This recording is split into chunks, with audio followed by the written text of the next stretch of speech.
저희 첫째 아이가 말을 하기 시작한 이후로 아이가 가장 많이 했던 말이 있습니다.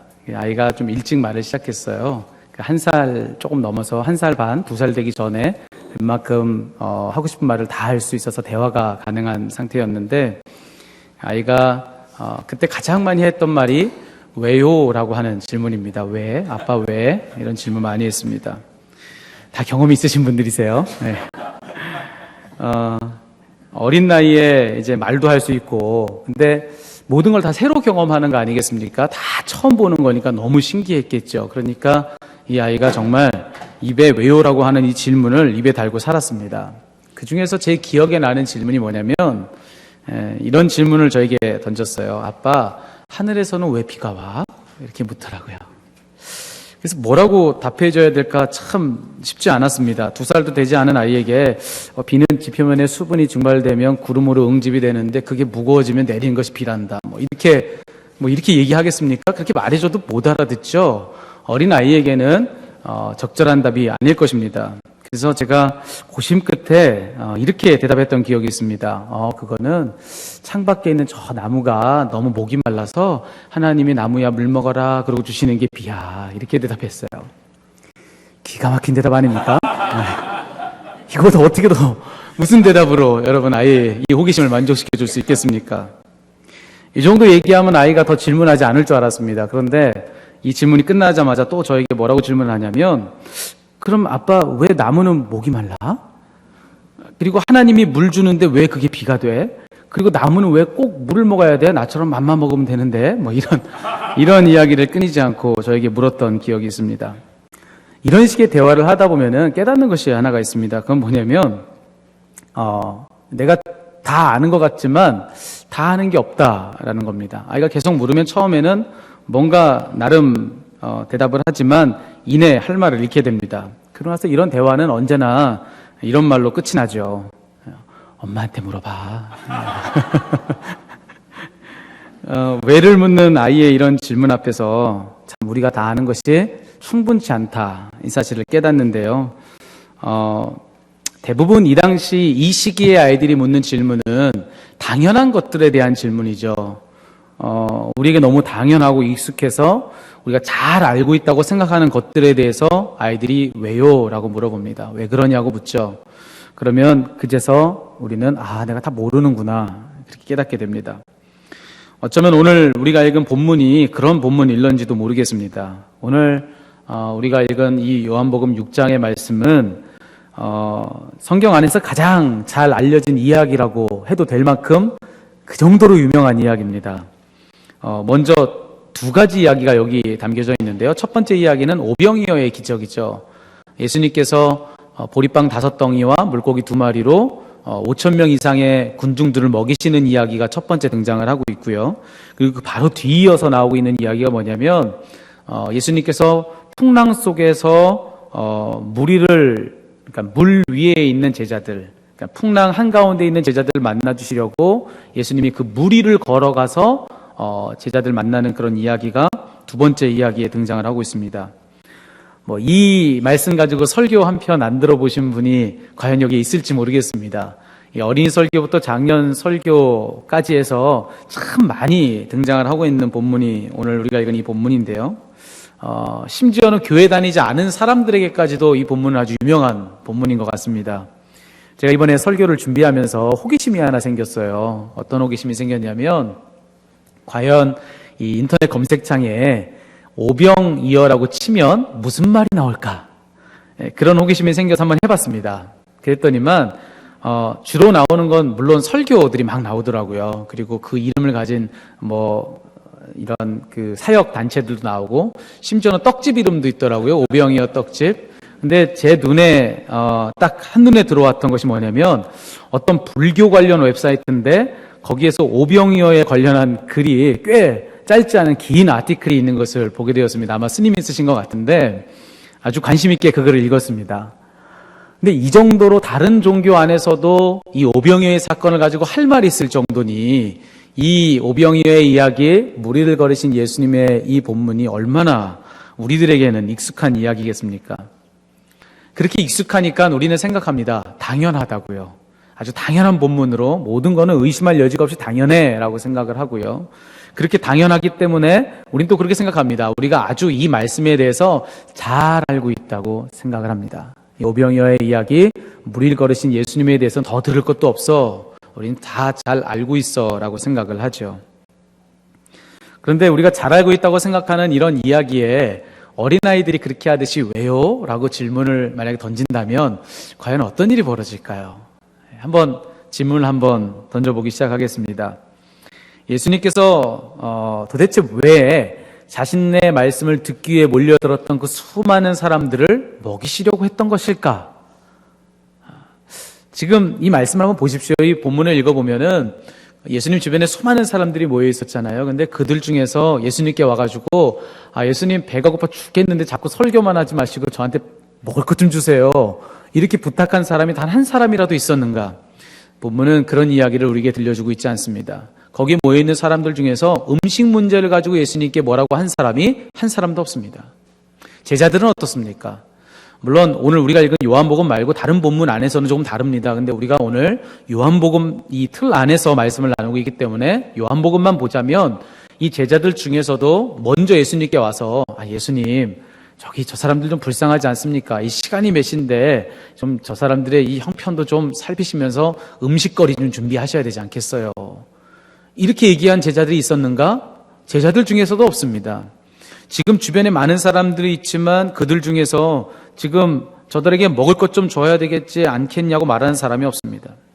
굳이 그렇게 해달라고 하는 사람이 없는데 예수님께서 먼저 와서 말씀하시기를 우리가 어디서 빵을 사다가 이 사람을 먹이겠느냐 이렇게 말씀을 하세요. 당시의 상황을 우리가 좀 볼 필요가 있는데 당시에는 예수님 가시는 곳마다 예수님의 도움을 요청하는 사람들이 정말 많았습니다. 그런 사람들의 요청에 응답하는 거 쉬운 일이었겠습니까? 쉽지 않은 일이었겠죠. 막 예수님 곁을 찾아와서 나 이런 어려운 일이 있으니까 날 좀 도와주십시오라고 부탁하는 사람도 정말 많아서 그거 일일이 다 상대해 주는 것도 어려운데 굳이 지금 누구도 와서 얘기하지 않은 일을 가지고 예수님이 굳이 관심을 쏟을 이유가 어디에 있냐는 거예요. 사람들 찾아온 것만 응대하기도 바쁘셨을 텐데요.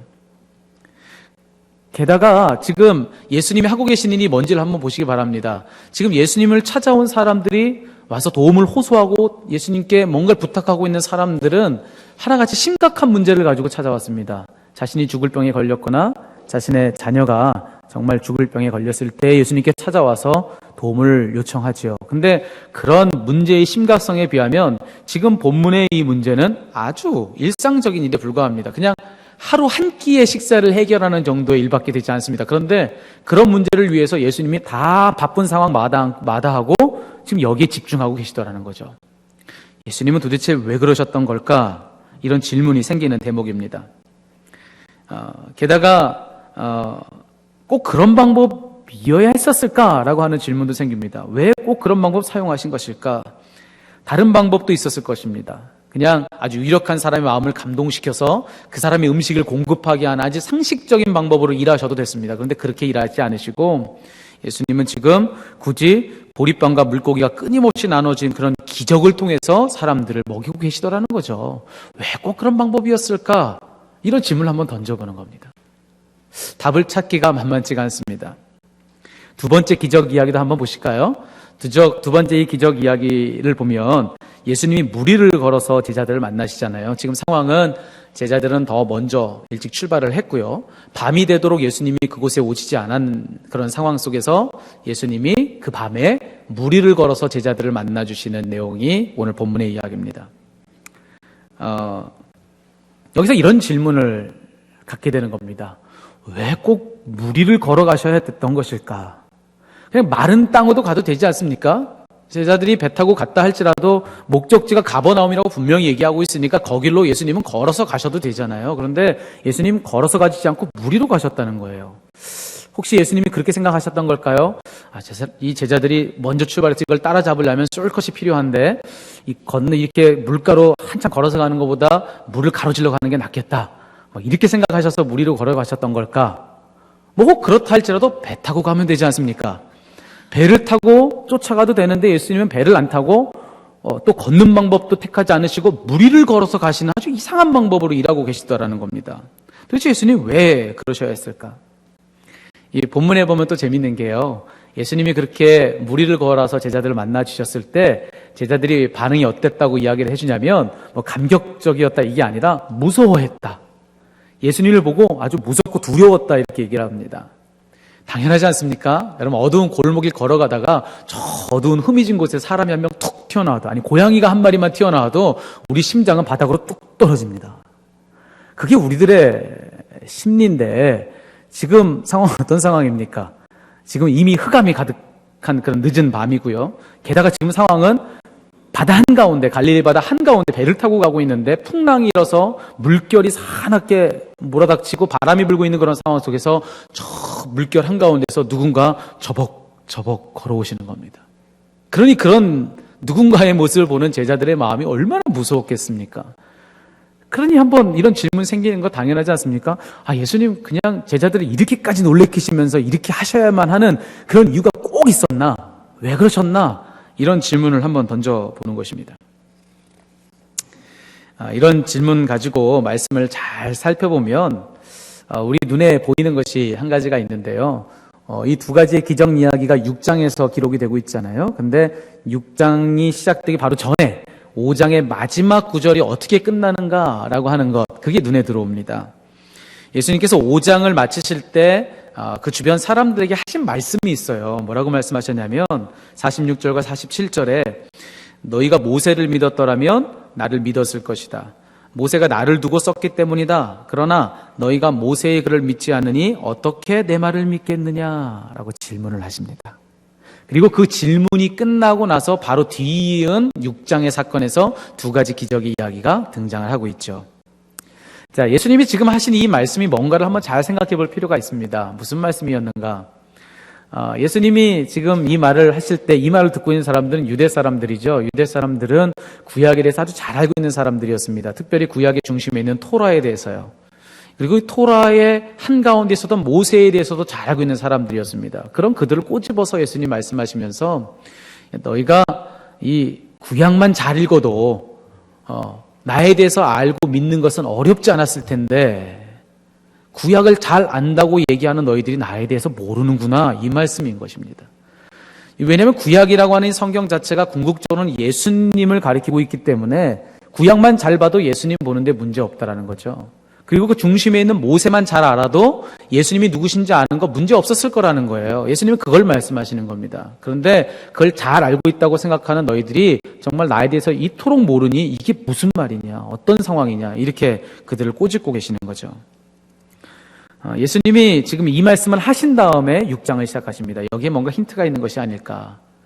그 관심을 가지고 6장을 찬찬히 살펴 내려가다 보면은 여기에 뭔가 이 구약 안에 이 출애굽, 특별히 모세와 관련된 이 출애굽의 사건과 뭔가 연관성을 가지고 있어 보이는 그런 대목들이 6장의 이 두 가지 이야기 안에 곳곳에 등장을 하고 있다는 것을 우리가 눈치를 채리게 됩니다. 첫 번째는 뭐냐면요, 예수님께서 이 구약과의 연관성 있는 그 5장의 마지막 말씀 하신 다음에 오병이어의 기적을 일으키시잖아요. 근데 오병이어의 기적을 일으키시기 전에 예수님이 어디로 가셨냐면은 본문은 예수님은 산으로 가셨다 이렇게 얘기를 합니다. 산으로 가셨다. 근데 예수님이 산에 오르신 그때가 언제였냐고 말하고 있냐면 유대인의 명절인 유월절 즈음이다 이렇게 얘기합니다. 유월절 하면 여러분 무슨 생각이 드십니까? 유월절은 이 이스라엘 사람들이 구약의 역사 가운데 특별히 하나님이 이 애굽 땅에서 종살이하던 그 이스라엘 백성들을 출애굽시키셔서 적과 꿀이 흐르는 땅으로 홍해를 가르고 광야를 거쳐서 그렇게 그들을 구출해내시고 구원해내신 그 일을 기념했던 절기가 바로 유월절입니다.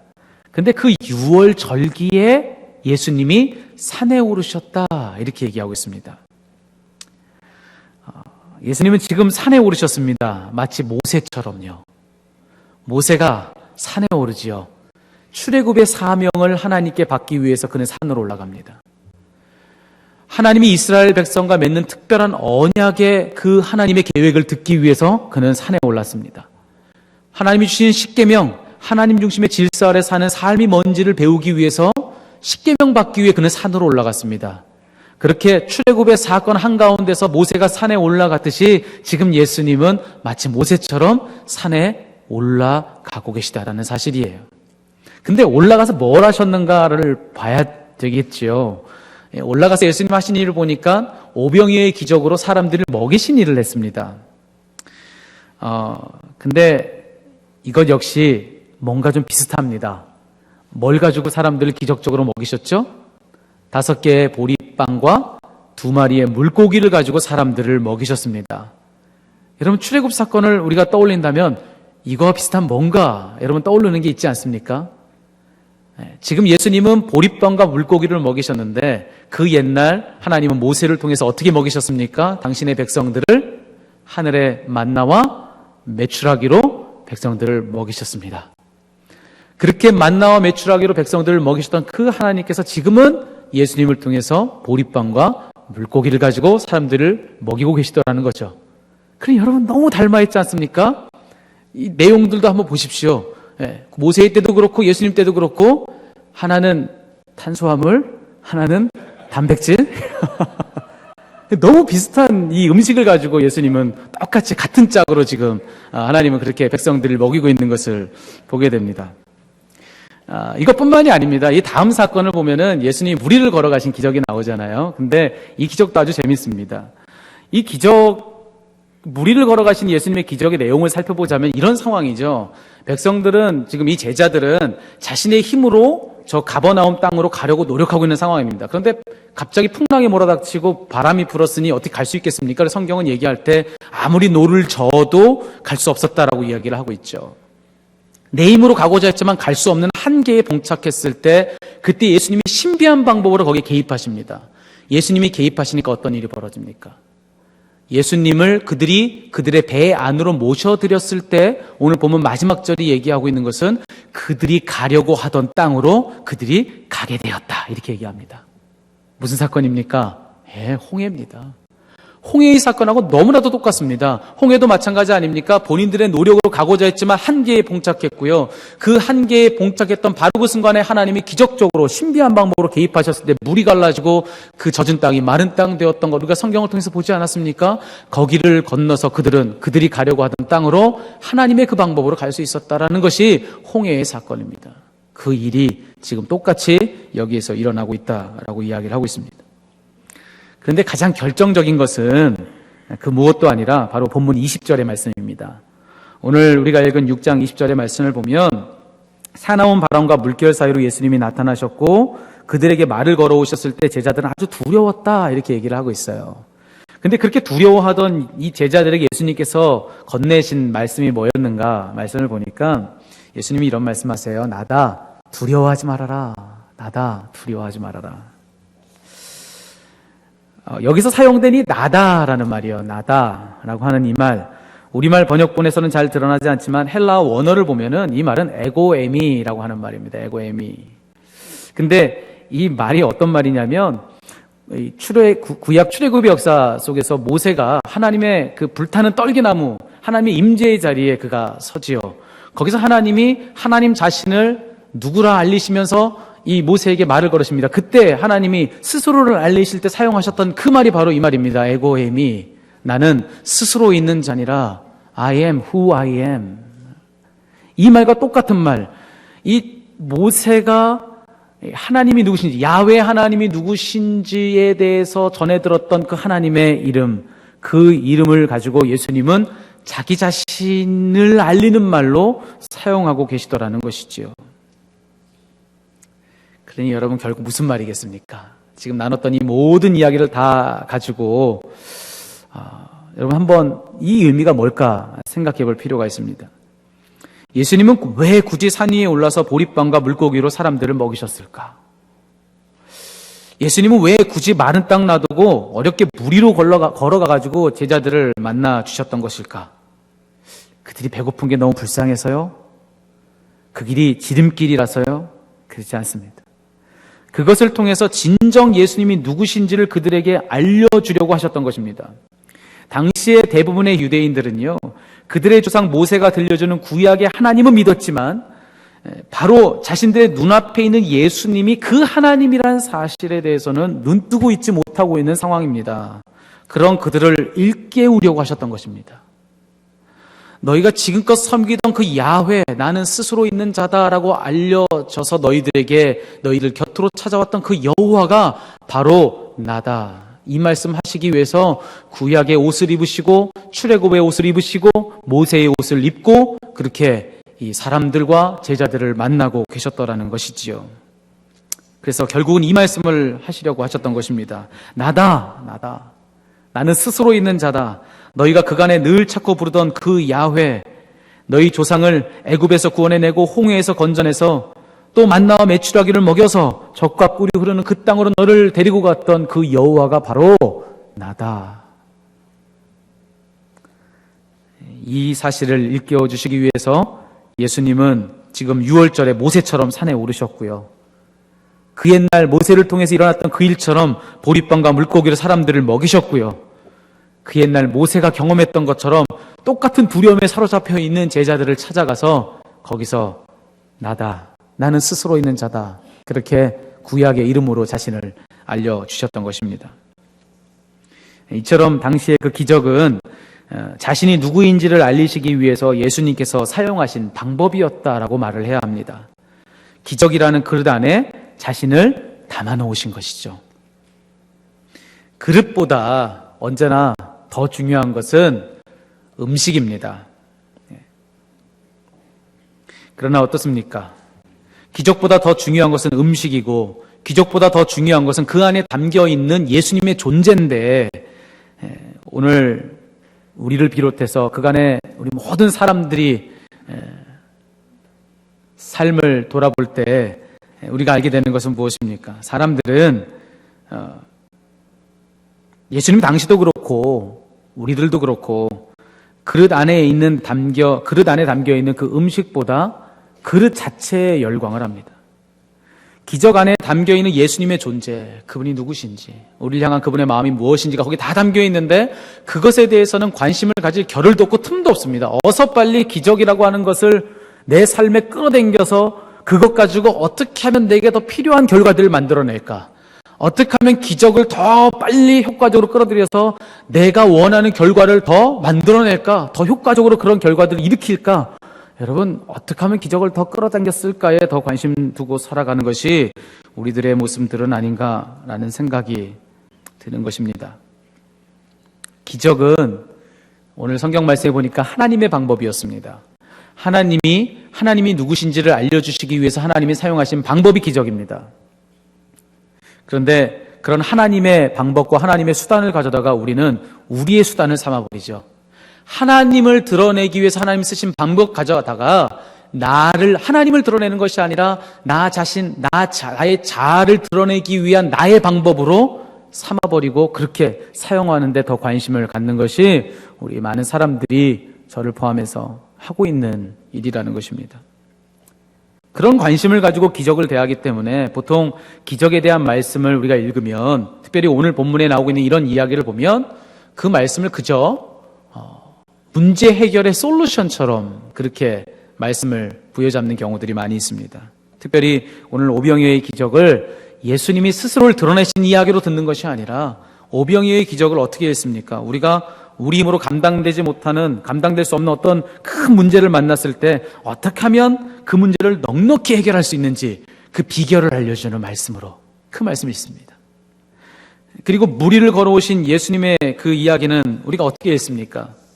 우리가 살면서 만나는 그 인생의 풍랑 속에서 어떻게 하면 빠지지 않을 수 있을지, 어떻게 하면 그 풍랑 한가운데서 안전할 수 있는지 알려주는 비결로 그 말씀을 읽는 것이죠. 물론 그게 틀린 건 아닙니다. 실제로 예수님 그런 분 맞으십니다.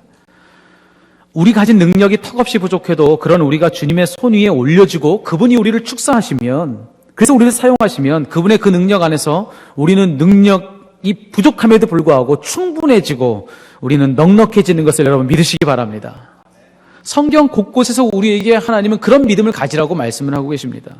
우리가 인생의 풍랑을 만났을 때 우리 힘만 가지고는 그 안으로 빠져들어갈 수밖에 없지만 그 풍랑 한가운데를 헤치고 들어와서 우리가 풍랑을 만나면 우리 주변의 모든 사람이 다 나를 떠나가서 나밖에 없는 것 같은 그런 고독이 우리를 찾아오는데, 그런 상황 속에는 우리들에게 찾아오셔서 우리를 만나주시고 그런 우리들을 풍랑 속으로 빠지지 않게 하시고 안전하게 하시는 것이 주님의 은혜인 것을 여러분 믿으시기 바랍니다. 이것이 성경에서 우리에게 가르쳐주는 믿음인 것 분명합니다. 이 믿음을 갖는 것은 중요합니다. 문제가 아닙니다. 그렇지만 그것이 신앙의 전부인 줄로 알고 살아가는 것은 문제입니다. 사람들이 예수님은 왜 사람들에게 기적을 베푸셨을까? 예수님은 왜 오병이어의 기적을 베푸시고 왜 무리를 걸어오시는 기적을 보여주셨을까? 그 기적 통해서 더 효과적으로 빵을 만드는 방법을 알려주기 위해서 여러분 그러셨겠습니까? 힘들게 굽지 말고 기도 한 번으로 그냥 확 만들어버려. 이거 알려주려고 예수님 그렇게 이 방법을 보여주셨나요? 어떻게 하면 우리가 물에 빠지지 않고 걸어갈 수 있는지를 알려주기 위해서 예수님 그렇게 몸소 그 일을 우리 앞에서 행하셨습니까? 그렇지 않습니다. 여러분, 오늘 이 말씀은 그런 말씀이 아닙니다. 예수님의 손 위에서 빵이 떼어도 그쳐지지 않고 계속해서 떼어지는 그 신비를 우리에게 보게 하심으로 인하여서 진정한 빵이 예수님이시구나, 이거 우리에게 알려주시려고 그 손에서 그 기적을 통해서 빵을 떼어가셨던 것이죠. 무리를 걸어오시는 예수님의 그 기적을 우리에게 보게 하심으로 인하여서 풍랑의 주인은 예수님이시구나, 우리 인생의 주인은 그분이시구나, 이것을 깨닫게 하시려고 예수님은 몸소 그 위를 걸어오셨다라는 것입니다. 그게 결론이지 기적이 결론이 아닙니다. 어떻게 하면 그 기적 가지고 우리 문제를 해결해야 하는지 이거 알려주시려고 주신 말씀이 아니라는 것이죠.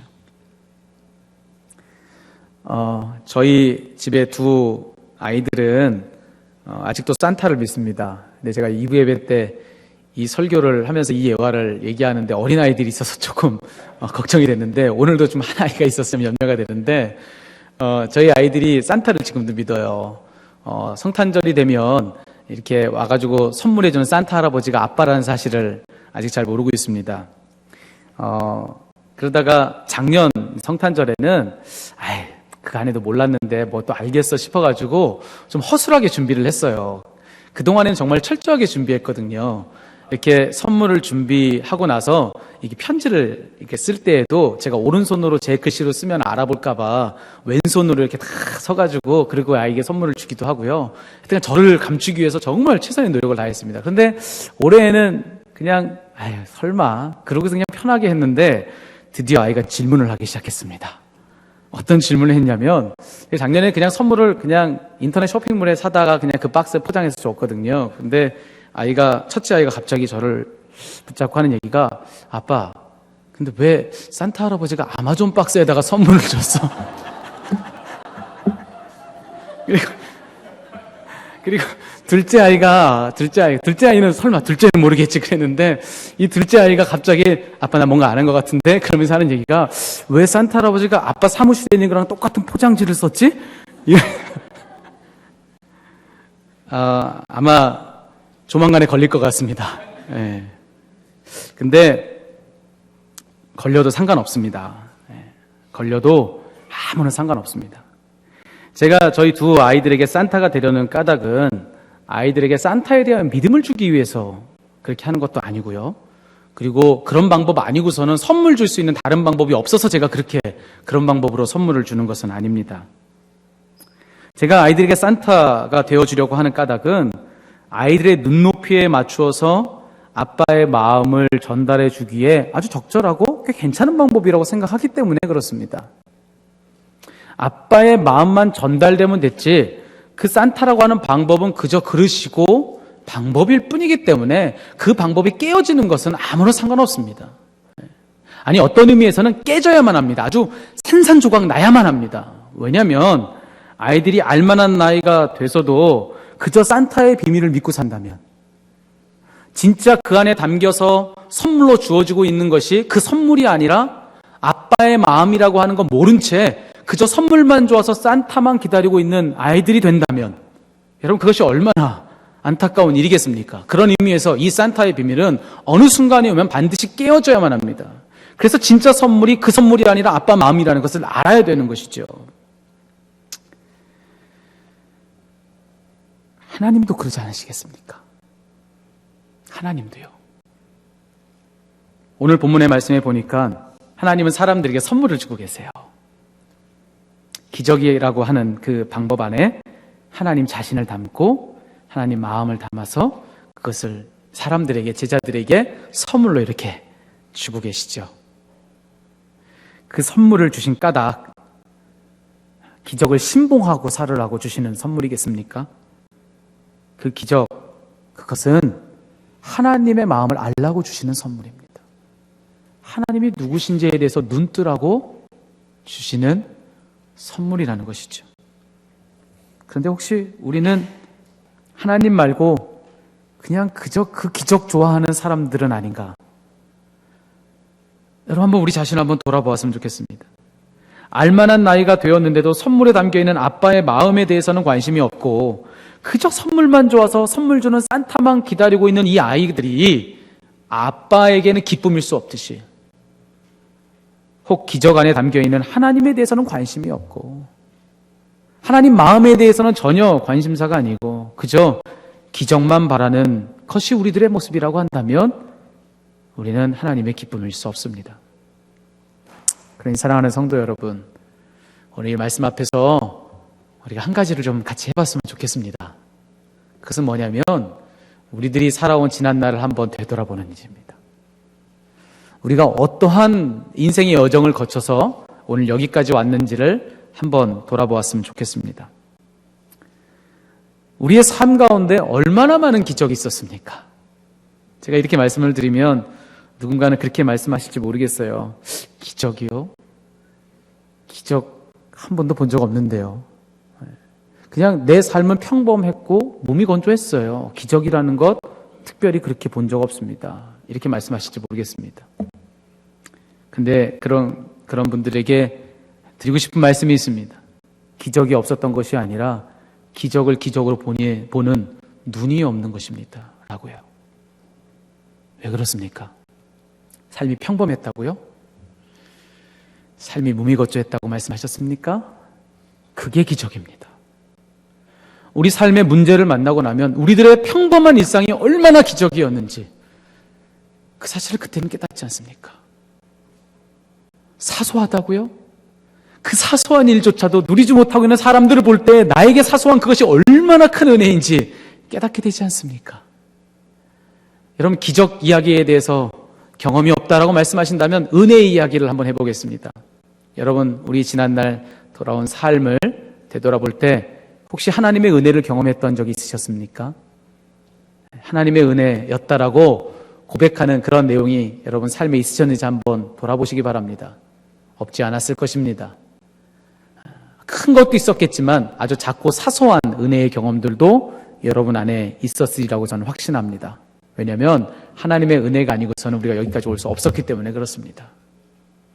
만약에 은혜를 한 번만이라도 체험해 본 적이 있다고 한다면 나는 기적을 맛본 사람이라고 말해야 맞습니다. 왜냐하면 본질적으로 은혜는 기적이기 때문에 그렇습니다. 왜 그렇습니까? 저 높고 높은 곳에 계신 크고 크신 그 위대하신 하나님께서 이 낮고 낮은 이곳에 작고 작은 나에게 뭔가 관심을 가진다는 사실이 기적 아닙니까? 우리의 생각을 아신다는 거 기적 아니에요? 우리를 살피시고 우리에게 관심 갖고 우리에게 우리 삶에 개입하시고 들어오셔서 나를 도우신다는 사실이 기적 아닙니까? 제가 여기 걸어가는 개미 한 마리를 보고 여러분에게 그렇게 말씀드린다면 여러분 뭐라고 말씀하시겠습니까? 저는 이 개미의 생각을 읽고 있습니다. 이 개미가 무슨 생각하는지, 무슨 감정으로 길 걸어가는지, 왜 일로 가는지 저는 그거 알고 있고 저는 이 개미와 커뮤니케이션을 하고 있습니다 라고 말하면 여러분 뭐라고 말씀하시겠어요? 오, 기적이네요 이렇게 말하지 않으시겠어요? 하나님이 이미 우리에게 그런 기적을 베푸셨다라는 것이죠. 우리의 누린 모든 은혜는 실상 기적입니다.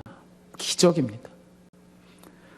오늘의 우리는 또 우리의 오늘은 그간에 하나님께서 수없는 기적으로 우리를 다듬고 만드신 결과라는 사실, 여러분 이 사실에 눈뜰 수 있기를 주님의 이름으로 축원해 드립니다. 우리는 기적의 결과물이드립니다. 우리는 기적의 산물들입니다. 지금껏 그 기적을 다 누리고 살았는데 그 생생한 기적의 현장 속에서 그 안에 담겨 있는 예수님을 못 보고 살지는 않았습니까? 그렇게 그 많은 기적들을 다 맛보고 살았는데 그 안에 담겨있는 그분의 마음에 대해서 여전히 모른 척하고 살고 있지는 않은가? 여러분 한번 돌아보실 수 있기를 바랍니다. 그간에도 그렇게 그 많은 기적을 그렇게 숱하게 경험했기 때문에 그 정도면 그 안에 담겨있는 그 진짜가 뭔지를 알만도 한데 여러분 그 알만한 나이가 되어서도 여전히 하나님께 하나님 전 또 다른 기적이 필요합니다. 새로운 문제가 또 왔기 때문에 옛날 그거는 아니에요. 하나님 그거는 이미 많이 이제 새로운 기적이 필요합니다. 하나님 이건 벌써 이제 그건 기적 아니에요. 이제 너무 일상적인 일이고 새로운 기적 주세요. 이렇게 얘기하며 살아가는 것이 우리들의 모습들은 아닌가. 혹 우리 안에 그런 모습이 있다라고 한다면 그런 우리들에게 예수님께서 오늘 이 설교를 통해서 주시는 말씀은 이것입니다. 오늘 본문 안에 있는 말씀인데요. 예수님께서 이렇게 말씀하시죠. 남은 부스러기를 다 모으고 조금도 버리지 말아라. 남은 부스러기를 다 모으고 버리지 말라고 말씀을 하십니다. 이 말씀은 이 오병이어 현장에서 주님께서 제자들에게 해주신 말씀입니다. 지금 예수님께서 말씀하고 계시는 그 말씀은 부스러기 모아오라 이 말씀인데요. 여기서 이 부스러기라는 게 뭐겠습니까? 말 그대로 그냥 문자 그대로 빵 부스러기죠. 빵을 먹고 나서 떨어진 조각들이 아마 있었던 것 같아요. 그런데 그것들 버리지 말고 다 모아가지고 와라 이렇게 말씀하고 계시는 거예요. 이 재밌는 것은 생선 조각은 가져오라고 안 하셨더라고요. 그렇죠? 빵 조각만. 아마 생선의 인기가 좋았던 것 같습니다. 조각이 하나도 남지 않고 빵만 조각이 좀 남아 있었던 것 같아요. 그 빵 조각 다 가지고 와라 이렇게 말씀하십니다. 여기서 예수님께서 굳이 빵 조각을 가지고 오라고 하신 이유가 뭘까? 또 왜를 물어본다면 빵이 아까워서요? 그렇지 않습니다. 이건 그냥 빵 조각이 아니기 때문에 그렇습니다. 이거는 예수님이 지금 그 현장에서 일으키신 기적의 흔적입니다. 기적의 흔적.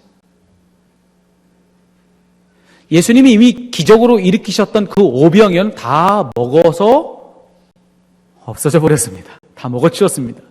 마치 우리가 일주일 전에 먹은 밥이 뭔지를 모르는 것처럼 뭔가를 먹긴 먹었는데 우리가 그걸 모르는 것처럼 사람들은 기적을 먹으면 잊어버리죠. 우리도 그렇지 않습니까? 그런데 그렇게 먹고 나서 그래도 주변을 잘 살펴보면 그 흔적들이 남아있다라는 거예요. 예수님은 우리들에게 그 말씀을 해주시면서 그 흔적들을 모아가지고 내 앞으로 모여라. 하나도 버리지 말고 다 모아가지고 오라고 그렇게 말씀하십니다. 어디서 그 흔적을 발견할 수 있습니까? 우리의 기억에서요. 우리의 오늘은 기적의 결과물이라고 말씀을 드렸습니다. 예수님이 베푸신 그 수많은 기적 먹어서 여기까지 올 수 있었죠. 그래서 다 먹어치워서 없어진 줄 알았는데 우리의 기억을 잘 살펴보면 우리 기억 안에 남아있는 것이 있습니다. 그건 뭐냐면 예수님이 우리에게 먹이셨던 그 기적의 흔적들 그게 남아있다라는 거예요. 그거 한번 잘 살펴보십시오.